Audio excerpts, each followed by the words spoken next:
جی علامہ صاحب, پروفیسر صاحب. میں پروفیسر صاحب کی طرف جاتا ہوں.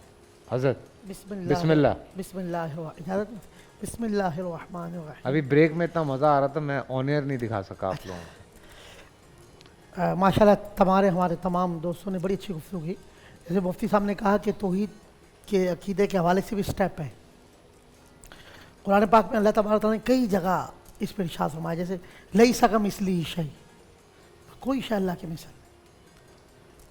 واللہ غالب علی امرہ.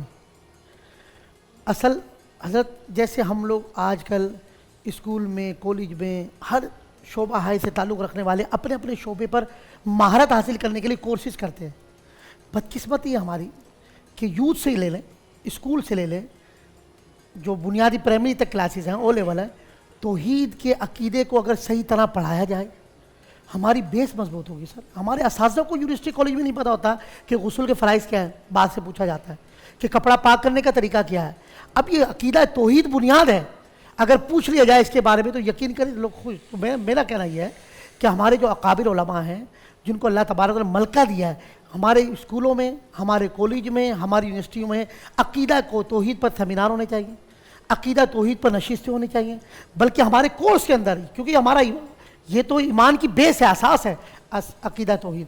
تو اگر ہمارے بچے کو جب یہ پتہ ہوتا ہے کہ اس کو کارٹون کتنے بنانے ہیں, اس کو خوبصورت تصاویر, بیچارے بچے گھر آ کے اسکولوں میں یہ بناتے رہتے ہیں گھر سے, تو سر اگر ان کو عقیدہ صحیح پڑھا دیا جائے, عقیدہ توحید کیا جو ہمارا بیس ہے, ایمان ہے, تو اگر اسکول سے یہ ذمہ داری حکومت کی بھی ہے, میری بھی ہے, آپ کی ہے, فرد سے معاشرہ بنتا ہے. جو پرائیویٹ اسکول بنا رہے ہیں ان کی بھی ذمہ داری ہے کہ خدا را کل مرنا ہے, اللہ کو منہ دکھانا ہے, عقیدہ توحید بیس ہے.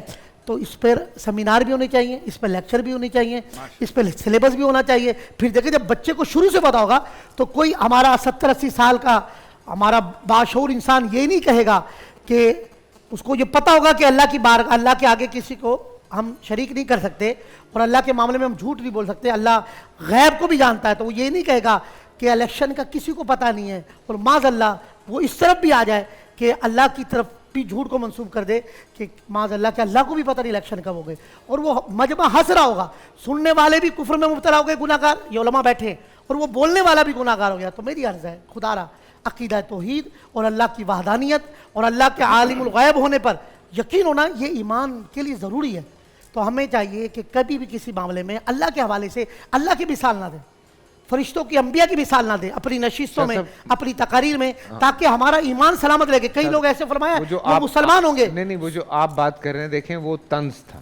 نہیں, اللہ یہ علماء بیٹھے ہیں, دیکھیں سر. نہیں دیکھیں, میں آپ انور مقصود صاحب کی بات کر رہے ہیں, صاحب کو بھی میں نے پیغام دیا, آپ کو بھی کہا, لیکن وہ طنز تھا. سر ایسا طنز نہیں کریں گے جس میں معاذ اللہ تبارک تعالیٰ کی توہین کی جائے. نہیں, وہ ہرگز ان کا مقصد, میں کہتا ہوں اس کو توبہ کرنی چاہیے, اللہ لینا اس مجبے کو بھی توبہ کرنی چاہیے obviously, لیکن یہ ایک تنزیہ بات تھی, ایک تنزیہ بات تھی ان لوگوں کے لیے کہ وہ والی بات ہے نا کہ میں نے دیکھا ہے کئی ایسے خداؤں کو یہاں جن کے سامنے وہ سچ مچ کا خدا کچھ نہیں, تو لوگ جو خدا بنے پھرتے ہیں یہ ان کے لیے تانا تھا. بھائی دیکھو آپ کا شعبہ ہے, آپ نے میری بات مانی بھی تھی, ایسا مثال اللہ کی طرف نہیں دی جائے گی کہ اللہ کے بھی علم پہ نہیں ہے.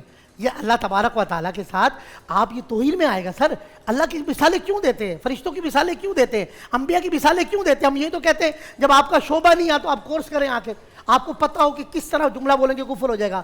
گانوں میں, فلموں میں, ڈراموں میں ہم کیا رونا ہے کہ خدا را ڈرامے فلموں میں ایسے جملے جو اللہ کی وحدانیت پر ہو, جس میں اللہ کی کبریائی کی توہین ہو, یا اللہ تبارک و تعالیٰ سے براہ راست. تو میں کہتا ہوں ایمان چلا گیا. سر سب سے بڑا خزانہ تو ایمان ہے. انور مسعود صاحب کو اللہ بہت اچھے آدمی ہیں, ہم ان کو میں چاہوں گا اس پہ رجوع کرے, توبہ کرے. آپ کے توسل سے میں یہ پیغام دوں گا, وہ ہمارا برہان ہے, اچھے آدمی ہے, لیکن ہو سکتا ہے چرس زبانی میں بعض اوقات آدمی بھول جاتا ہے, یا بعض اوقات دماغ کی تیزی آدمی کو تکبر میں لے آتی ہے. تو ایسے جملوں سے توبہ کریں. تکبر تو نعوذ باللہ کبھی بھی نہیں تھا, لیکن آپ کی بات بہت اچھی ہے. یہ علماء بیٹھے, اگر میں نے صحیح سے بات یہ ارشاد فرماتے ہیں نہیں, وہ اصل میں ایک تانے کے طور پہ, جی مفتی صاحب تانے کے طور پر اللہ کی ایسا کہہ رہے ہیں. دیکھیں اس حوالے کہ سے اللہ اگر چاہ بھی رہا ہے تو وہ لوگ جس طرح کی کئی دفعہ کچھ لوگ باتیں کرتے ہیں, وہ اس طرح کی باتیں ہوتی ہیں کہ آپ خود سن کے یوں ہو جاتے ہیں کہ اپنی بولی ہوئی باتوں سے لوگ مکر جاتے ہیں یہاں پہ. یار میں آپ سے بھی کہوں گا اور تمام فنکار گلوکاروں سے بھی کہوں گا, ڈرامہ کے رائٹر سے کہوں گا کہ اللہ تعالیٰ کی توہین نہ ہو. اللہ تعالیٰ نہیں, وہ تو بالکل, وہ تو دیکھیں ہم تو, میں ایمان چلا جائے گا سر, اس معاملے میں بہت خیال رکھتا ہوں. پورا سال انتظار تھا مجھے اس رمضان میں, 30 دن 6 ٹیمز, 12